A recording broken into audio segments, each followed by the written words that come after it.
नमस्कार, मैं हूं सुचारिता कुकरेती और सबसे पहले बात करते हैं आतंकवाद पर डबल स्टैंडर्ड अपनाने वाले पाकिस्तान पर आज हुए डबल अटैक की। आज पीएम मोदी ने पाकिस्तान का नाम लिए बिना ही साफ कर दिया कि आतंकवाद तब तक खतरा बना रहेगा जब तक उसे पालने और पोसने वालों पर कड़ा एक्शन नहीं लिया जाता। PM Modi heart of Asia सम्मेलन में बोल रहे थे, जहां अफगानिस्तान के राष्ट्रपति ने भी पाकिस्तान की पोल खोलकर रख दी।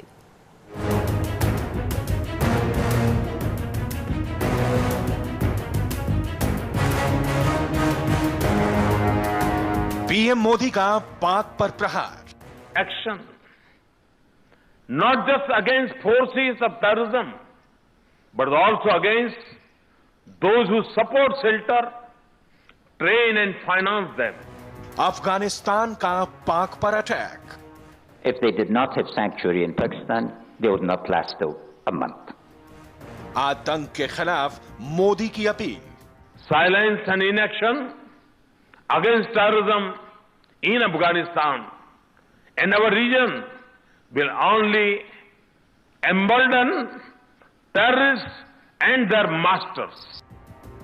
पाकिस्तान में फल फूल रहे आतंकवाद पर यह हमला बोला गया हार्ट ऑफ एशिया सम्मेलन में, जिसमें पीएम मोदी ने नाम लिए बिना पाकिस्तान पर निशाना साधा और दुनिया को एक बार फिर बताया कि आतंकियों और उनके आकाओं की पनाहगाह यानी पाकिस्तान के खिलाफ अब एक्शन का वक्त आ गया है, क्योंकि पाकिस्तान ही है जहां पल रहे आतंकवाद न सिर्फ पड़ोसी देश के लिए बल्कि पूरी दुनिया के लिए बड़ा खतरा बन चुका है।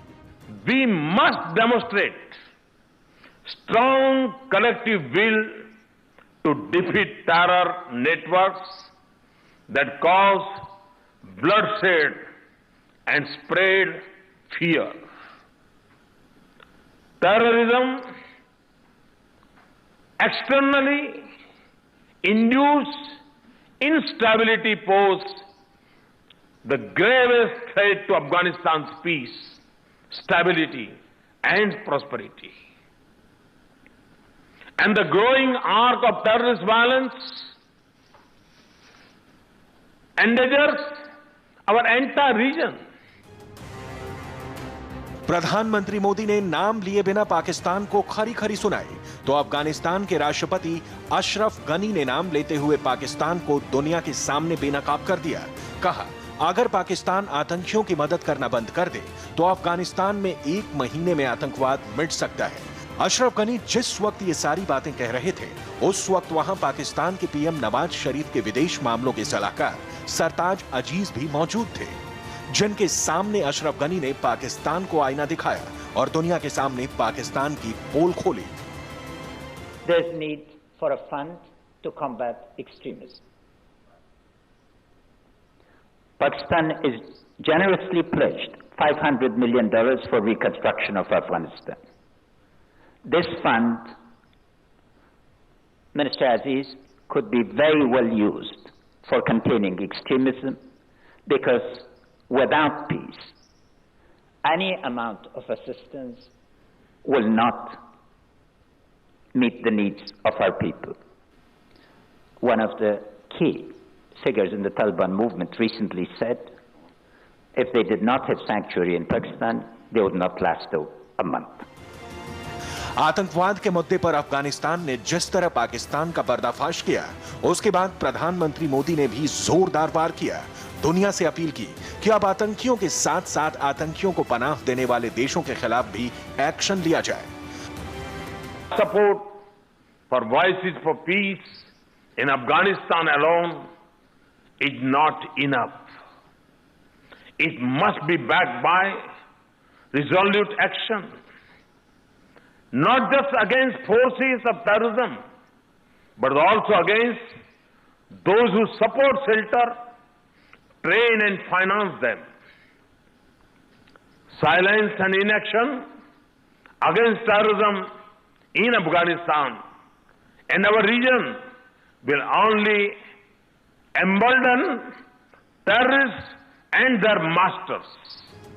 भारत और अफगानिस्तान ने जिस तरह एक बार फिर दुनिया के सामने आतंकवाद को लेकर पाकिस्तान का दोहरा रवैया और असली चेहरा सामने रखा, उसके बाद पाकिस्तान की बोलती बंद हो गई। सरताज अजीज से जब मीडिया ने रिएक्शन जानना चाहा तो वो बिना कुछ कहे निकल गए। अजीज साहब